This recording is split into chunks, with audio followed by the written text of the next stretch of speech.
The Grand Astoria Hotel stood gleaming in the morning sun, its 50 stories of luxury serving as the perfect backdrop for the Richardson family's annual reunion. I sat in my modest office, actually the hotel's private executive suite, watching the security feeds as my relatives arrived in their expensive cars. I smoothed down my simple black blazer, a bespoke Armani that they'd mistake for off-the-rack, and smiled at the irony of the situation. They had no idea that every reservation, every room upgrade, every complimentary luxury they'd received came directly from me. My phone buzzed with my Aunt Katherine's latest text. "Julia, dear, best you skip the reunion this year. We want to maintain a certain image. No failures allowed." If they only knew that their precious venue was just one property in my billion-dollar hospitality empire. That every elite hotel they'd ever bragged about staying in was actually mine. "Ms. Richardson," my assistant Michael appeared at the door. "Your family has begun checking in. Your cousin Amanda is demanding the presidential suite." "Give it to her," I said quietly, watching the security feed. "Let them all have whatever upgrades they want. For now." Through the cameras, I could see my sister Vanessa holding court in the lobby, designer luggage piled around her. "The Richardson family only stays in the finest hotels," she was telling anyone who would listen. "We have standards to maintain." Standards that had apparently led them to ban their own family member from attending. Not that they knew I'd been running their favorite luxury hotels for the past decade. Julia's little bed and breakfast failed in 6 months? I heard my cousin Peter laugh as he joined the group. Can't have that kind of embarrassment at a Richardson gathering. They didn't know that my failed bed and breakfast had been a deliberate experiment, learning the hospitality industry from the ground up while quietly acquiring some of the world's most prestigious hotels. My phone buzzed again with updates from the front desk. Richardson party demanding private dining room. Complimentary champagne requested in all suites. Mrs. Katherine Richardson insisting on meeting with hotel ownership. I smiled at the last one. Aunt Katherine had been trying to network with the mysterious owner of the Astoria Hotel chain for years. She'd even bragged about having connections to the top management. "The private dining room is prepared," Michael reported, "though they might not enjoy tonight's revelation as much as their champagne." I nodded, thinking of all the family gatherings I'd been excluded from.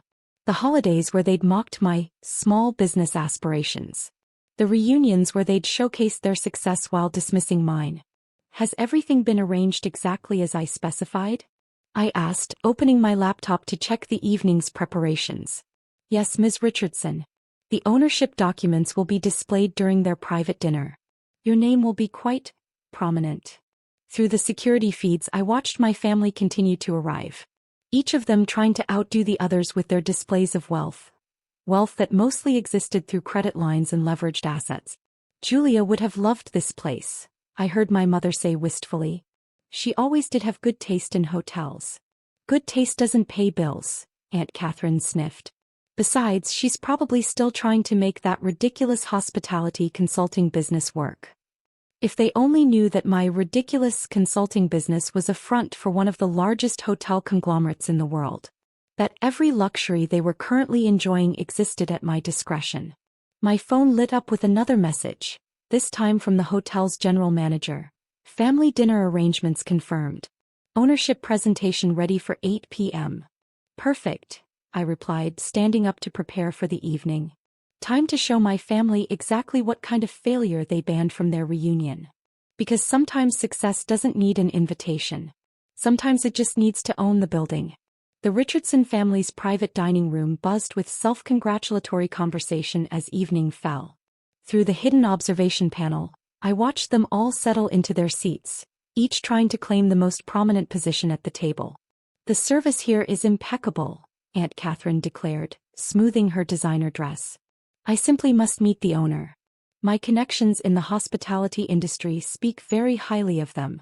I suppressed a laugh, thinking of all the networking events where she'd tried and failed to meet the mysterious hotel magnate she was so desperate to impress.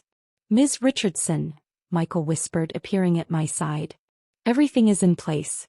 The ownership documents are ready to be displayed, and the hotel's executive team is prepared for your entrance." I nodded, watching my cousin Amanda brag about her latest business venture. funded entirely by loans she'd soon struggle to repay. Have they received the special menu cards? Just being distributed now. Through the panel, I watched as the servers handed out elegant menu cards. On the surface, they appeared to be standard luxury hotel stationery. But when turned over, each one revealed a carefully curated list of the guests' past stays at my hotels, complete with room charges and special requests. Oh my, Vanessa's voice carried across the room. They've listed all our previous visits. How thorough. The owner must be quite detail-oriented, Peter commented, then froze as he saw his own list. His face paled at the reminder of the weekend he'd charged to his company card, the same weekend he'd claimed to be at a business conference. My phone buzzed with messages from the front desk. Richardson party becoming unsettled by personalized menus. Mrs. Katherine Richardson demanding to speak with management. Several guests attempting to modify previous stay records. Shall we proceed with phase 2? Michael asked. Yes, I smiled, straightening my now obviously expensive blazer. Time to show them who really owns their favorite luxury playground. The dining room's massive screens suddenly came to life, displaying the Astoria Hotel chain's corporate structure. At the top, my name glowed in elegant script. Julia Richardson, CEO and owner. The room fell silent. Aunt Katherine's wine glass slipped from her perfectly manicured hands, shattering against the marble floor. This must be a mistake, Vanessa stammered. Actually, I said, finally stepping through the hidden door, it's not. The looks on their faces were priceless. Gone was their condescension, replaced by shocked recognition as they realized that the family failure they'd banned from their reunion owned not just this hotel, but every luxury hotel they'd ever bragged about visiting. Julia, my mother whispered, her voice trembling. Surprised to see me? I moved to the head of the table, the seat they'd always denied me. I thought failures weren't allowed at the family reunion. But your bed and breakfast, Peter sputtered, was a learning experience, I finished for him. One of many while I built my hotel empire. Though you were all too busy mocking my small aspirations to notice what I was really creating. The screens shifted to display more data. My worldwide hotel holdings, revenue figures that dwarfed their combined net worth, and a list of every Richardson family stay at my properties. You've been watching us this whole time, Aunt Katherine realized, her face ashen. Watching, recording, and building, I confirmed. While you were all bragging about staying at the finest hotels, I was quietly buying them. The Richardson family dining room had transformed from a showcase of success to a tableau of stunned silence. The elaborate crystal chandeliers, selected by me, though they didn't know it then, cast dancing shadows across their shocked faces. Let me make sure I understand this correctly, Aunt Katherine's voice quivered. You own all of it? The entire Astoria chain. The Astoria chain is just the beginning, I replied, gesturing to Michael, who activated the next presentation. The screens filled with my complete portfolio. Luxury hotels across 6 continents, exclusive resorts, private islands, an empire worth billions. But you were struggling, Vanessa protested weakly. That little bed and breakfast in Vermont was my first lesson in hospitality, I cut her off. Dad always said, learn the business from the ground up. So I did.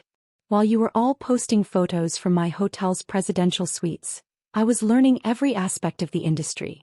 Those suites cost thousands per night, Peter interjected, trying to regain his composure. Yes, I smiled coldly. And you charged them to your company card during your supposed business trips with your secretary. Should we discuss those records in detail? Peter's face went pale as several family members turned to stare at him. Your little consulting business, my mother began, was a front, I confirmed. One of many. Every time you mocked my small career, I was actually running one of the largest hospitality groups in the world. Those connections you were all so desperate to make? They all reported to me. My phone buzzed with messages from hotel managers worldwide. My empire never slept. But tonight my focus was here, watching my family finally understand exactly who they'd underestimated. The ownership documents are ready for review, Michael announced, distributing leather folders, including detailed records of every Richardson family stay at our properties. You've been tracking us? Amanda's voice cracked. Like you tracked my failures? I moved to the window looking out over the city I partly owned. Every mocking text, every excluded invitation, every dismissive comment about my career. I kept those too. Along with the bills you all racked up staying at my hotels. The screens shifted to display a new set of figures. The combined total of their luxury stays, charged to various credit cards and expense accounts. Consider tonight your final stay, I announced. Effective immediately, all Richardson family members are banned from Astoria properties worldwide. Your premium memberships are revoked, your loyalty points forfeit, and your corporate accounts closed. You can't do this, Aunt Katherine protested. We're family. Family. I laughed softly. Like when you texted me this morning. No failures allowed, at the reunion? Well, consider this my response. No entitled relatives allowed in my hotels. Julia, please. Vanessa stood up, her designer dress suddenly seeming like a costume. We can fix this. Fix what? My success. The empire you never noticed I was building? Or your suddenly very public humiliation? On cue, the screens displayed breaking news headlines. Hotel magnate Julia Richardson reveals identity. Astoria Hotel's owner exposes family drama. Banned from family reunion, billionaire CEO owns the venue. The press is waiting in the lobby, Michael informed me. They're particularly interested in the rags to riches angle. Tell them the truth, I decided. About how being labeled a failure by my own family drove me to build something greater than they could imagine. By midnight I stood in my real office. The entire top floor of Astoria's flagship hotel. The city lights twinkled below, each luxury hotel sign a reminder of what I'd built while they weren't watching. Your family has checked out, Michael reported. Though your mother left this. He handed me an old photo of me at my failed bed and breakfast opening, smiling hopefully while my family sneered in the background. Frame it, I decided. Put it next to my Forbes cover. A reminder that success doesn't need their permission. The next morning I watched from my office as my family members departed, dragging their designer luggage toward their expensive cars. No more upgrades, no more premium suites, no more bragging about their connections to luxury hotels. My phone buzzed one last time, a message from Aunt Katherine. I understand now. Why you kept it secret. Why you let us think you failed.